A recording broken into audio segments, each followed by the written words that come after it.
Hey there, dog lovers. Welcome to the Peaceful Pause Method. I'm Pat Blocker, and I'm so glad that you're here. If you're looking for a kinder way to work with your dog, one that builds trust instead of obedience and connection instead of control, you're in the right place. Every episode, I share practical science based strategies that honor the emotional well being of both you and your dog. Because true training isn't about compliance, it's about connection. So grab your favorite beverage, settle in, and let's create some peaceful pause together.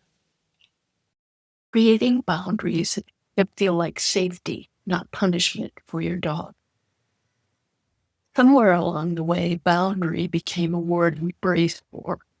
We hear it and we think of a door closing, a no, a correction, a consequence waiting on the other side. But a boundary was never meant to be a wall. It's actually a shape. It's the outline that lets someone, your dog or you, relax into knowing exactly where they stand. So if your dog flinches, freezes, or checks out the minute you set a limit with her, I want you to hear this clearly. That's not defiance. It's usually a sign that a boundary has been delivered as a threat somewhere along the way, even unintentionally. And her body remembers that before her brain gets a chance to think it through. Here's the good news, though. Boundaries and safety are not opposites. Done well, they're the same thing. And that's what I want to walk you through today. Let's start with why this gets so tangled up in the first place. Most of us didn't grow up watching boundaries modeled calmly, not in dog training, and honestly, not anywhere else either. We watched them enforced. A raised voice, a leash correction, a door slammed on a behavior somebody didn't like. So when it's our turn to hold a limit with our dog, our nervous system defaults to the only script it's ever seen. And that script reads as control, not care. Here's the thing, though. Dogs feel the difference instantly. A boundary held with tension in your shoulders and anger in your voice lands as a threat.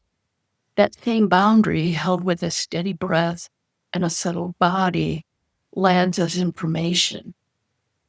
It's the same rule both times, but it's two completely different experiences for the dog on the other side of it. So what does a boundary that actually feels like safety look like in practice? I'd say it comes down to three things. It's calm, it's consistent, and it's connected to something your dog actually needs, not just something that's convenient for you in the moment. Let me walk you through 5 ways that shows up. First, calm before consequence. If you're regulated when you set the limit, your dog has a body to co-regulate with.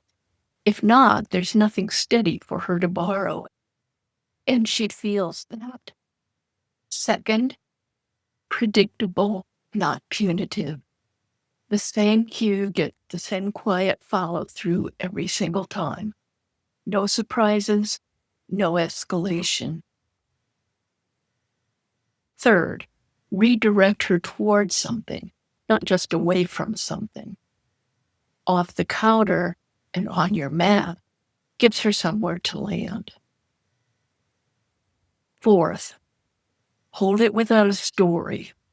A boundary doesn't need her to be sorry, and it doesn't need you to be angry. It's just true.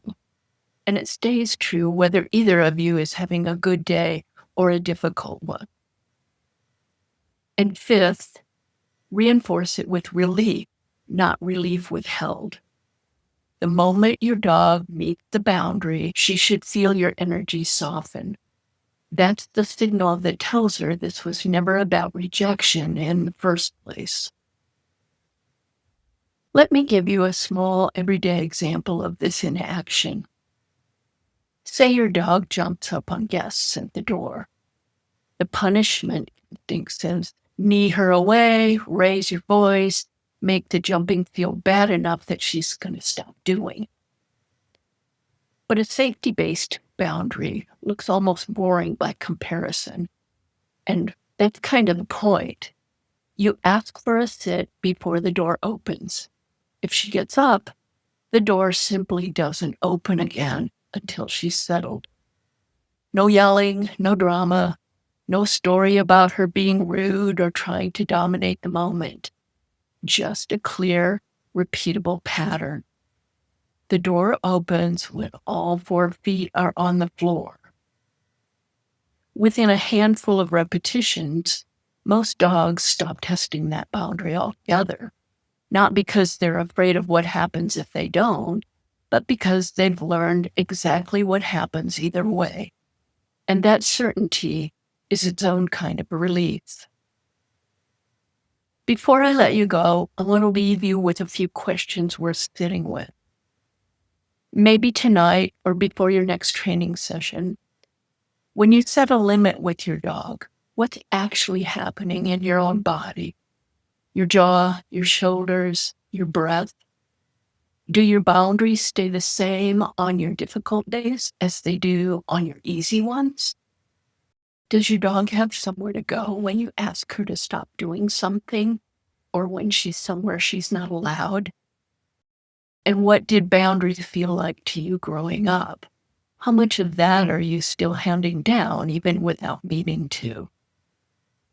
None of those have wrong answers. They're just a way of noticing the pattern you're already in. And noticing it is always the first step toward changing it. Here's what I want you to take with you. A boundary held with warmth doesn't ask your dog to earn safety first.